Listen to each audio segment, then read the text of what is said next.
You're listening to the Murphology Podcast.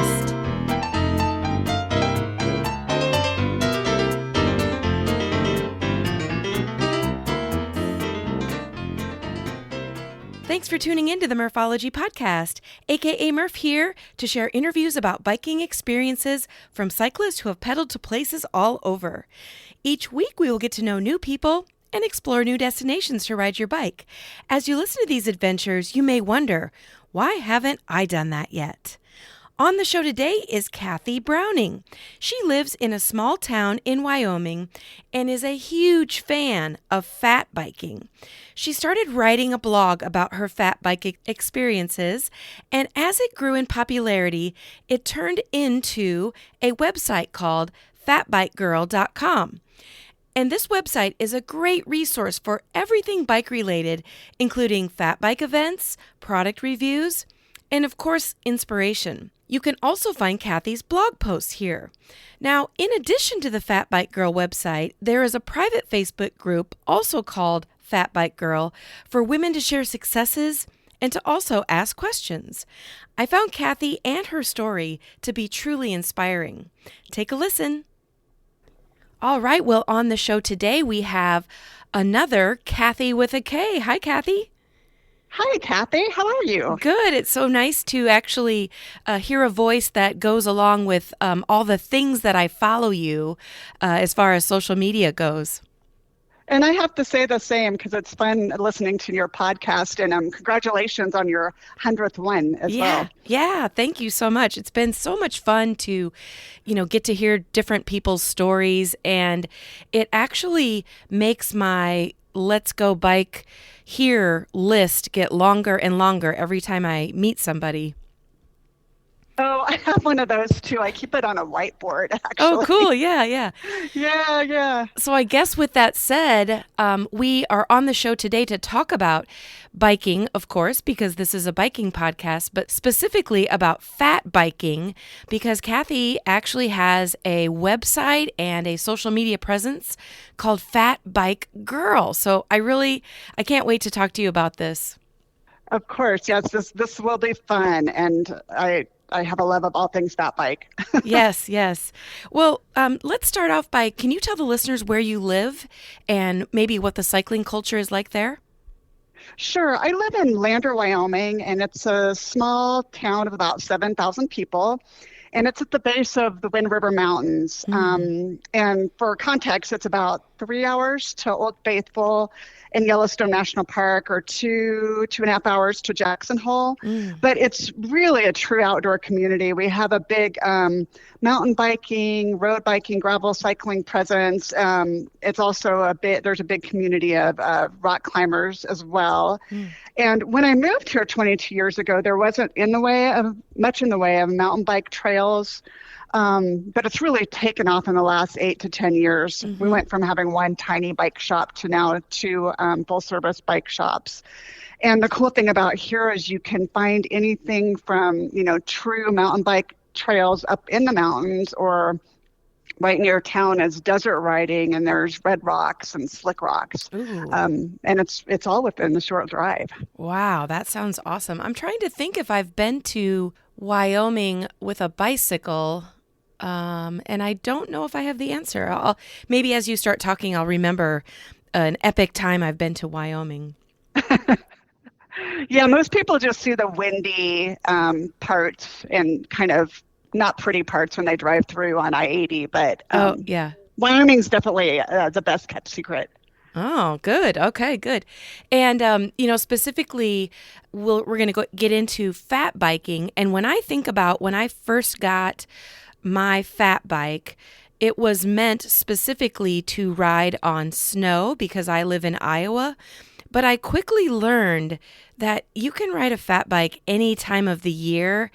And, based on how much air you put in the tires, I really probably started loving gravel at first with my fat bike. But how about you as far as terrain? Yeah, that's the same with me. Of course, I rode it on snow when I first started out. And I sort of had a midlife crisis somewhere in there and bought a full suspension 27 and a half mountain bike.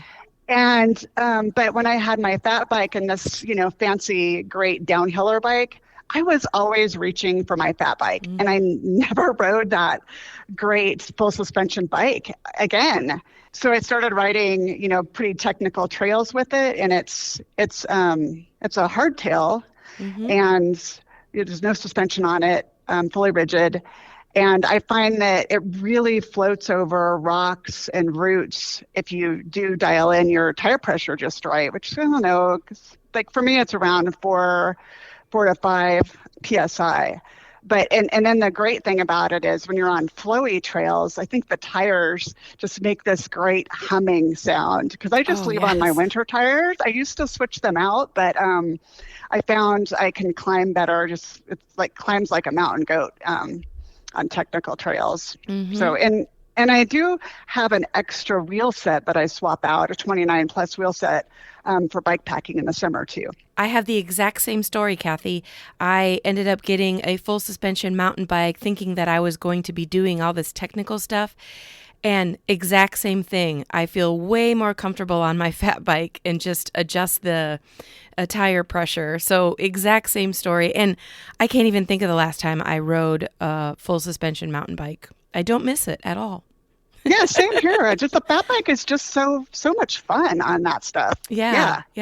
And, for listeners who maybe look at a photograph of a fat bike and think that it's a little bit goofy, it's basically like, I almost want to say I feel safer on a fat bike because the tires are really big and they cover more of the pavement or the dirt or whatever surface you're on.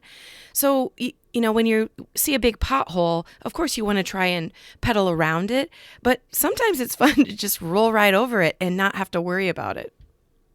Yeah, I agree. And I was thinking that, for people that are getting, wanting to get into mountain biking and, not sure they want to do this, downhilling, super, hardcore stuff. I think a fat bike is an all around great bike. Yeah. But, I'm biased. I just think they're just fun. Right. I was gonna say you are the fat bike girl, so we all know. But in one quick story about the versatility of a fat bike. So as I mentioned, I live in Iowa, and the snow is mostly gone right now. But like a week ago, we could still ride some of the flat single track around here, and we would put our tire pressure down to maybe 2 or 3 PSI. So the bike was really bouncy and you could get through snow and, go up over little hills and even tackle a tiny bit of ice. And I took the exact same bike and put the tires up to about 14 PSI and rode my bike in what's called the Burr Ride, which is a bicycle ride no matter what the temperature is, but it's on pavement. So same bike, I could go into snowy, crazy, goofy areas to pavement and felt very comfortable and was able to keep up with everybody, could go whatever speed I felt comfortable with. It's hard not to sell the good things about a fat bike. Oh, I agree. That's interesting. And I think the other thing too is you extend your seasons too. Like you don't want to ride on the trails when they're wet because you don't want to leave them rutted. But if you have just, a little bit, it's on the iffy side, could go either way. You can roll that fat bike on a damp or wet trail and not leave ruts when you let out the tire pressure. In fact, some of us go over those and, go over those rutted tracks and can smooth them out. Right. Right. I have seen that on our local trails where the stewards will actually put out a plea, bring your fat bikes, lower down the air pressure and help, make our trails groomed. Yep. Yeah. Same here. Yeah. That's funny. So you briefly mentioned bike packing as well as, regular fat biking on snow. So I'm going to guess that you fat bike year round?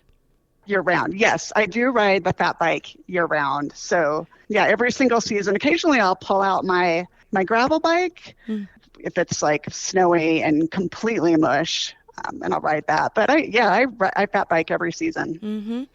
So then let's get into how did Fat Bike Girl go from a vision to something so cool?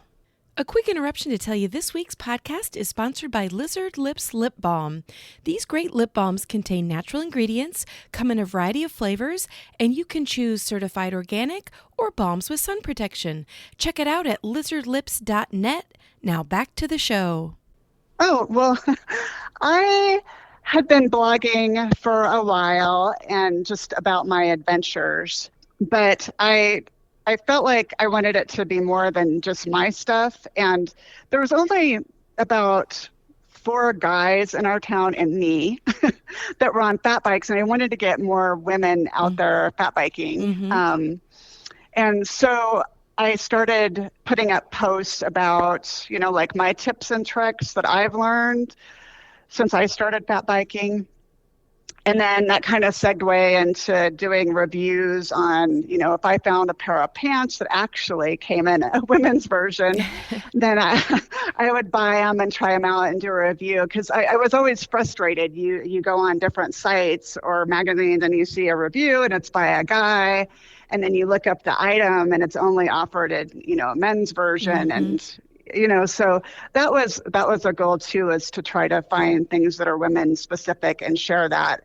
But mostly it's about, sharing my experience, my so-called expertise, my tips and tricks to get women out there on the fat bike. And it's been really fun because lately I've had some volunteer contributors.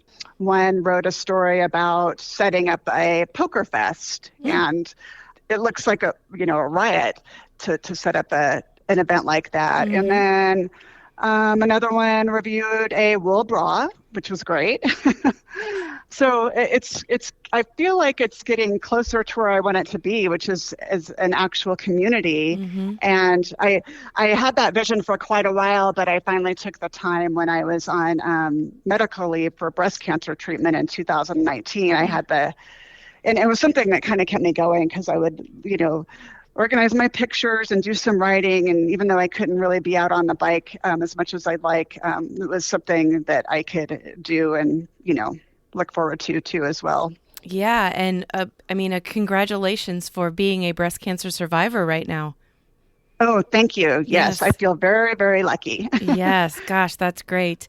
And I feel very lucky to have found Fat Bike Girl because you have definitely gone beyond Wyoming as you are reaching out and inspiring women all over. I think that it reaches out to both people who maybe are getting into biking or fat biking, but also women that have been fat biking for a long time. And they're just like you, and they're looking around saying, is there other women that do this? Yeah, it really is. I love seeing the support in the Facebook private group. It's just for women, because you'll get these, endurance racers that, maybe have done the ITI in Alaska, telling a new rider how to keep their feet warm. Yes. So it goes both ways. And for me, it's just really inspiring to see people just getting into it, people doing these hardcore races. Just the whole spectrum, because at the end of the day, it's not easy.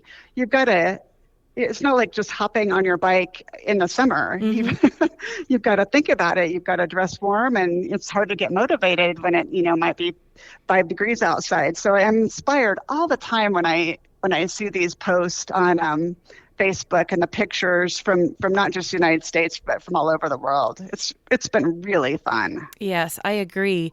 And what I like about, you have your Facebook account, which is a little bit more organic because you just never know what people are going to post, whether it's, like you said, an event they did or a new bike, or it just sparks so many good conversations. But then I also love going to your website because I feel like it's an extremely valuable resource. Like you mentioned, you've got reviews of products, you've got your blog, you've got, basically all kinds of fat bike related things for women. Oh, thank you for that. Yes, that is definitely my intention. it's a labor of love. So I just do this in my spare time. But I really want to do more reviews and also enable others to do reviews of gear and give their tips and tricks, because frankly, I'm still learning.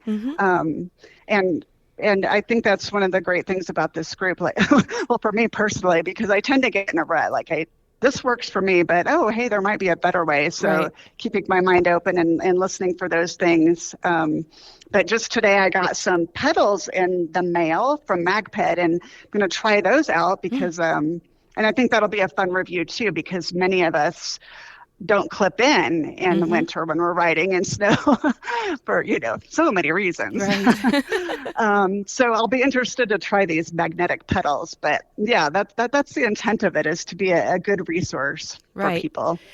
And for me, it's also motivation, because like you said, when it's 5 degrees out and you look at your bike and say, today I'm going to go ride, I'm going to go do it. And then you think, how many layers do I have to put on? How many, where are my warm gloves? But is it going to be too warm once I get biking? There's just so many. It's so different than in July, when all you do is pop on a jersey and go. Yeah. There is that extra planning, but you get in the habit of it. Like, for example, I keep all of my winter kit stuff. I wear the exact same thing in the certain layers, and keep it all in my laundry basket. And then I keep the same exact things on my bike, and then I replenish them. So if I use all my hand warmers, on a Saturday, then when I get home, I try to make sure I replenish that. And so, like, keeping things the same and keeping it simple helps me get out. Yeah, and not having to think about, do these layers go well together and keep me warm? If you just have it, I'm going to have to adopt that idea, because it's challenging to think about which layers to wear, and there is a chance that it will just turn into, maybe I'll just ride my trainer today. Yep. Well, I've been there too. Well, when you think about your time outdoors riding bikes, do you have any really cool adventures that you'd like to share? A quick interruption to give a shout out to Primal Wear. Cycling is their passion and apparel is their craft. So if you're in the market for a new jersey, bibs, mask, or any cycling apparel, go to primalwear.com and use code PRIMALMURPH to get 20% off your purchase. Yes, 20% off. Now back to the show. I do. I'm really lucky. There's just been so many things. But I'd have to say my first solo bike pack trip with my fat bike was really, really special.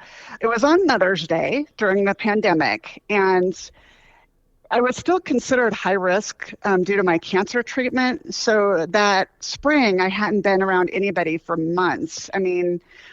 It was just such a lonely place to be. And then Mother's Day for me is a little hard. I have 3 children, and I have 2 on earth and 1 in heaven. And my earthly kiddos are amazing.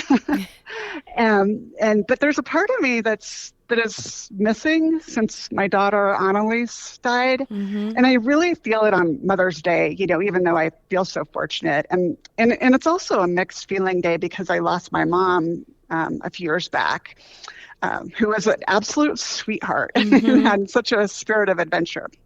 But anyway, so on this Mother's Day, I thought, I'm just going to get away for it all and do something just for me. And so I treated myself to my first solo bike pack trip. And I had this loose plan to ride out in the Red Desert of Wyoming.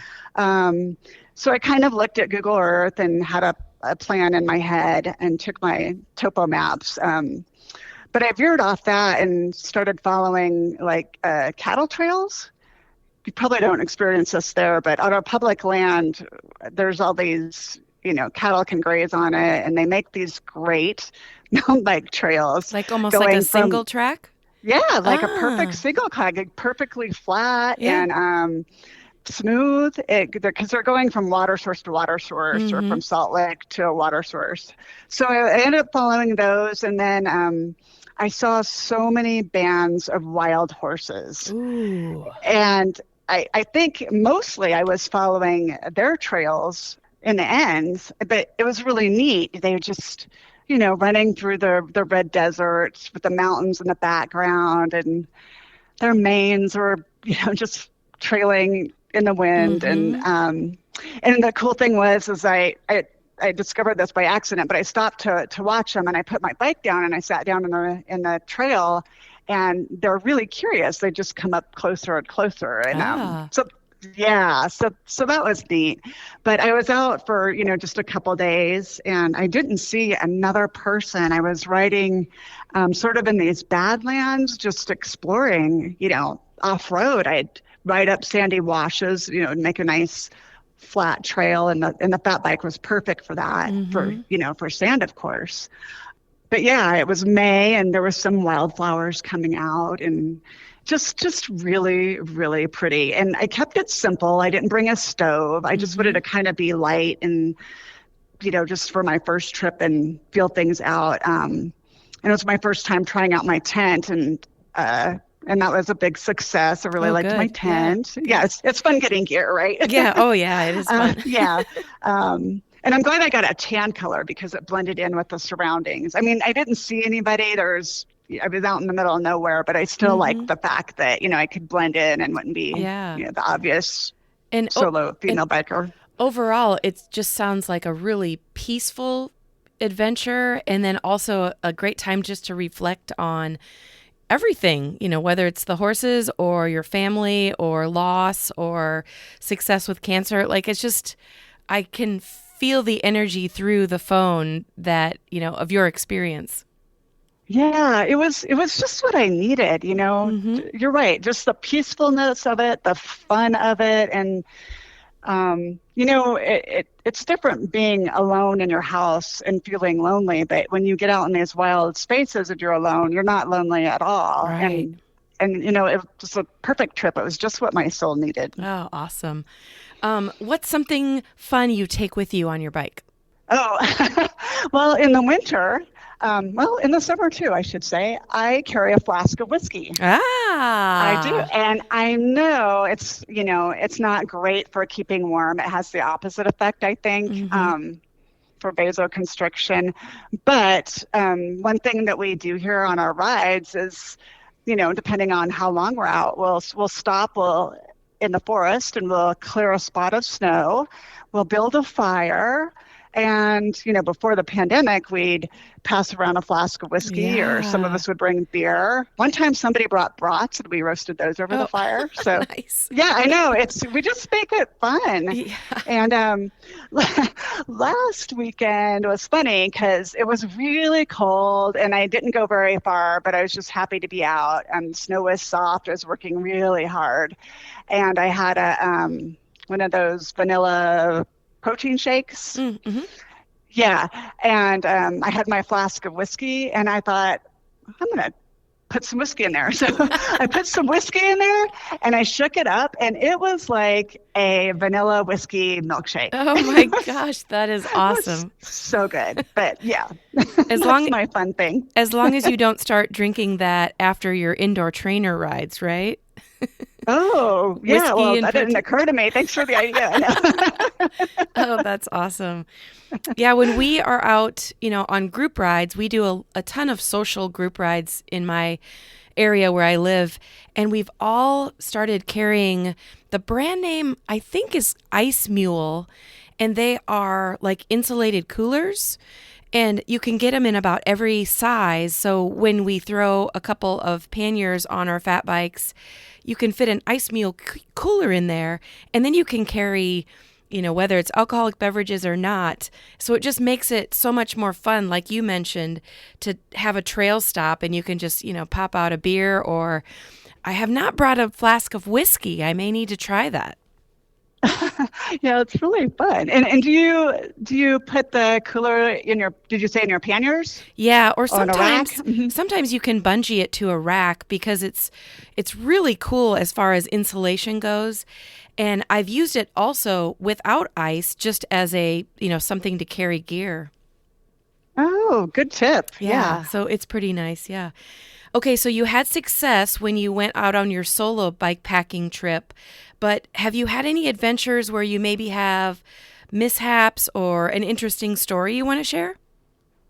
Oh, yeah, lots of mishaps, but hey, that's how you learn, right? Yes, yes. Um, I think the biggest like mishap on my part was I I signed up for a gravel race 5 months after my left knee ACL repair, and it's called the Rattlesnake Rally, and it's in May in Wyoming, which that can be pretty sketchy on Mm. its own. You never know what the weather's going to do, but the doc said I could ride on the road, so I decided gravel is road and signed up for I don't know, the shortest distance, which is probably, I don't know, maybe 15, 20 miles. Hmm.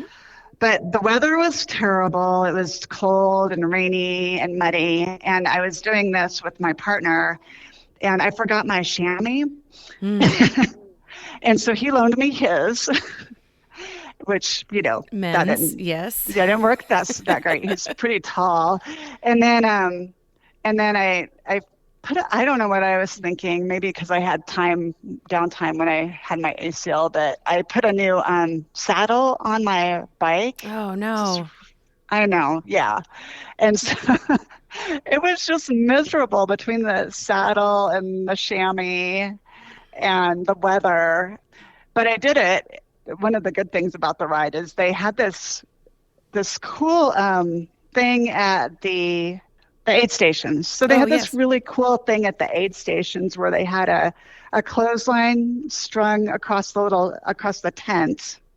And then they had bacon attached to that clothesline with Oh, clothespins. fun. Have you seen that? No, I haven't. Oh, it was so great. It was cold and rainy, and they were taking the bacon right off the griddle and putting it on there. So maybe that made the ride worthwhile. Yeah, yeah. And did you have any damage? Did the doctor say that was not a good idea, or No, you're no, fine? yeah, no, it was fine from the knee Yeah. standpoint. Oh, good, good. It just nothing, I think it's 9 months for where you're Mm-hmm. allowed to go on a trail after an ACL. Ah, okay, okay. Yeah. Well, how about looking into 2022? Do you have any bike rides or races scheduled? I have the Togedy Winter Classic coming up that I hope I can do. Mm, It's on where's? Togedy Pass in Wyoming. Oh. I've done it several times. It's a really fun fat bike race. It's very low key. Mm, We don't even get race plates, and you just sign yourself in. The course is 20 miles, maybe mm. something like that. I think there's a 20 and a 35, and I always do the shorter one. It's about at 9,000 feet. Mm. Yeah, so it's high elevation, but it's a really fun one. And then I'm thinking about doing something really out of my comfort zone, which is my son wants to go do a route in Europe. Ooh. I know. I'm like, wow, cities and pavement and traffic. I'm a little intimidated, but there's lots of bike paths too, and it sounds fun. And would he go with you? Yes, yes. Oh Yeah, boy, it's that his would be idea. fun. hmm Wow. His idea. He's 17, and yeah, he really likes to bike in the summer, and yeah. Ooh, so everyone needs to stay tuned to see if Kathy Yes. actually makes a plan to go to Europe. Yep, we sent off for his passport, so we'll see. Oh, cool. Well, so in the meantime, with everybody who's following you on either your Facebook page or your website, which is fatbikegirl.com, do you have any I don't know, inspiration or maybe something to encourage more women to get out on their bike? Yeah, I do. I think that the simpler that you could keep things, the better. I mean, don't overthink things. Mm, Sometimes when I'm not super motivated to get out, of course, this is in the summer, but I'll just hop on my gravel bike and go for a road ride in what I'm wearing, just to get out, mm-hmm. just to make it easy. And then I would say too that people really don't need fancy bikes or fancy gear. I geek out on gear and have lots of tips and tricks on my website. But when I first started fat biking, I had a used Salsa muckluck. I bought it on Craigslist. And I just wore my cross-country ski clothes at first for winter riding. And, that still works. So, yeah, one thing I would say for women especially, and for myself too, I think we should just own our accomplishments. Mm-hmm. I do this. I'll say, well, I only rode 10 miles today. But, it should be more like, yeah, I rode 10 miles today in the snow and it was really hard. Yeah. Or, somebody that, finally conquers that rock feature, they should just go to work on Monday and say, I conquered that rock feature. Yes, yes. Guys don't throw in an apology with their accomplishments. Oh, But we women do, and I don't think we should. So true. You're so right.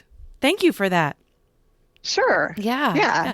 It's like a form of giving yourself a medal because we all deserve one, I think. That's right. And we should wear it every day. Yes. I actually did that. Really? I did I did this. I did a race before my first breast cancer surgery, and it was on a single speed, and it was 50 miles over 2 mountain passes.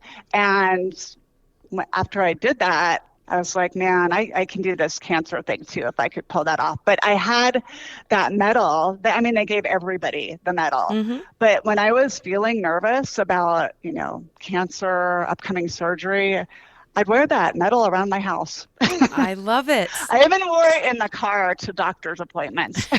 I absolutely love it. That's so great.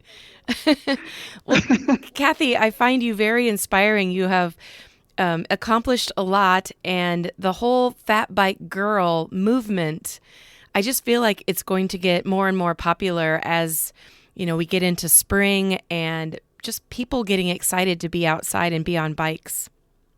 Oh, thank you. And I hope so, because it's really fun for me and the energy I get from everybody else as well. Mm-hmm.